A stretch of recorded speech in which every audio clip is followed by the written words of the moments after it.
Los primeros humanos enfrentaron un mundo difícil, y sobrevivir era su principal maestro.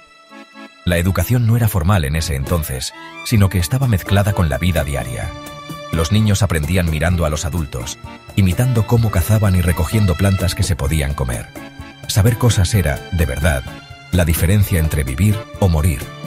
Este era un aprendizaje práctico muy importante, donde pasar las habilidades era lo más necesario para que el grupo sobreviviera. Las tradiciones orales eran como almacenes de información muy importantes, con historias, mitos y canciones que llevaban sabiduría, explicaban el mundo y enseñaban reglas y valores sociales. Los ancianos eran como bibliotecas vivientes, contando las historias de la tribu y compartiendo lecciones del pasado. Esta memoria de todos unía a las comunidades, y el conocimiento pasaba por las palabras habladas, formando identidades y guiando lo que hacían. Algunos estudiosos dicen que existieron sociedades matriarcales, donde las mujeres tenían mucha influencia, y la educación quizás se enfocaba en los lazos de la comunidad. Las habilidades para cuidar eran centrales, y se compartía el conocimiento sobre plantas curativas y cómo criar a los niños.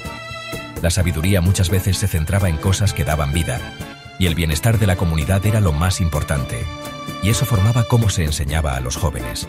Que el grupo siguiera existiendo era la meta. Cuando las estructuras patriarcales se volvieron más dominantes, este cambio influyó en la educación. La importancia se movió hacia otras habilidades, donde ser bueno cazando era más valorado, y apareció el entrenamiento para la guerra y la defensa. El liderazgo seguido caía en los hombres, y pasar el conocimiento se volvió más estructurado, a veces hasta formal para los niños de élite. Esto formó los roles en la sociedad y el tipo de conocimiento que se consideraba importante. La antigua Grecia transformó la educación, y el concepto de la polis, o ciudad-estado, fue clave. La educación buscaba crear buenos ciudadanos, porque ser ciudadano significaba participar en la vida pública. Diferentes ciudades-estado tenían ideas distintas, y Esparta y Atenas mostraban este contraste. Sus sistemas políticos formaron sus escuelas, y sus valores sociales decían qué se aprendía, y las necesidades del Estado eran lo principal. Esta fue una nueva etapa para el aprendizaje. Esparta era una sociedad militar, y su sistema de educación, la agogé, reflejaba esto. Los niños se iban de casa a los 7 años, aguantando un entrenamiento duro donde la disciplina, la obediencia y la resistencia eran valoradas. La meta era crear soldados sin miedo, y la lealtad a Esparta era total. Hasta las niñas espartanas recibían educación física porque necesitaban ser madres fuertes de guerreros. Las cosas intelectuales eran menos importantes que las necesidades del Estado. Atenas, por otro lado, valoraba una educación más amplia, y su ideal era la paideia, que significaba cultivar una persona completa. Los niños aprendían a leer y contar, estudiaban música, poesía y filosofía, y la educación física también era importante. La retórica, el arte de convencer, era muy importante para participar en la democracia. Atenas buscaba ciudadanos de mente y cuerpo, lo que era muy diferente de Esparta. El contraste entre Esparta y Atenas es muy grande. Esparta se enfocaba en que todos fueran iguales y en el poder militar, sirviendo al Estado de todos, mientras que Atenas animaba a explorar con la mente, ayudando a pensar críticamente, con ciertos límites. La educación buscaba un ciudadano más completo, que pudiera debatir, crear y servir. Estos dos modelos muestran los diferentes caminos de la educación, formados por contextos históricos y sociales únicos. Grandes pensadores surgieron en Atenas, y Sócrates fue una figura muy importante. Él no escribió libros, sino que enseñaba haciendo preguntas, lo que se conoce como el método socrático. Él creía que la virtud era conocimiento, y examinarse a uno mismo era esencial.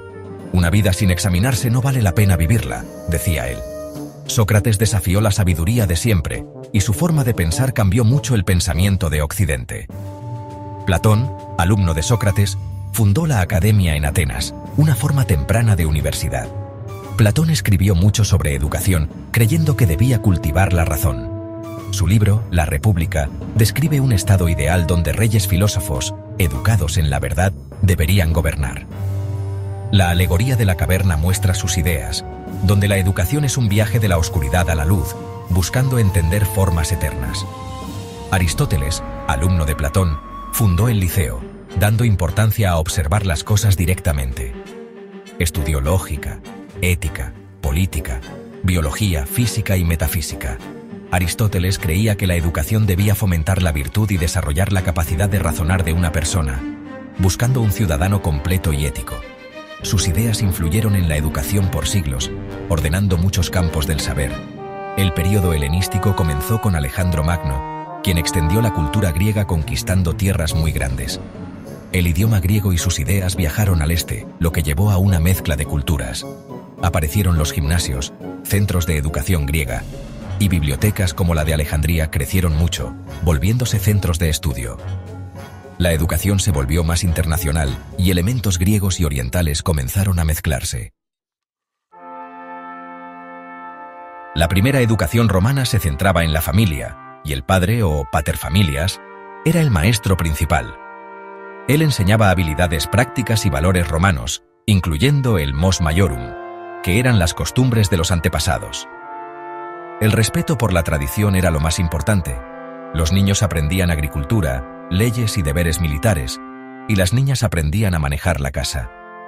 La enseñanza moral estaba muy metida en este proceso informal que formaba el carácter, y así se creaba la identidad romana. Cuando Roma creció, se encontró con Grecia, y la cultura griega influyó mucho en la vida romana. Los romanos ricos contrataban maestros griegos y mandaban a sus hijos a estudiar a Atenas. Los romanos admiraban la literatura y la filosofía griegas y adaptaron los modelos de educación griegos para crear un sistema más organizado. El impacto griego fue transformador, pero los romanos mantuvieron su enfoque práctico, mezclando los ideales griegos con las necesidades romanas. La educación romana desarrolló etapas diferentes. El ludus era la escuela primaria, donde los niños aprendían a leer, escribir y hacer cuentas, muchas veces con disciplina estricta. Luego venía el grammaticus, donde los estudiantes estudiaban literatura y los clásicos griegos y latinos eran lo principal. Se enseñaba gramática y análisis de textos, preparándolos para estudios más altos. La etapa final era el rhetor, que se enfocaba en el arte de hablar en público, muy importante para la vida pública romana en los tribunales y el senado. Los estudiantes aprendían retórica de maestros griegos, practicando cómo dar discursos y debatir. La contribución de Roma fue este sistema organizado, que extendió el latín por todo su imperio y dio importancia al deber cívico y a las habilidades prácticas. Este legado formó la educación de Occidente por siglos.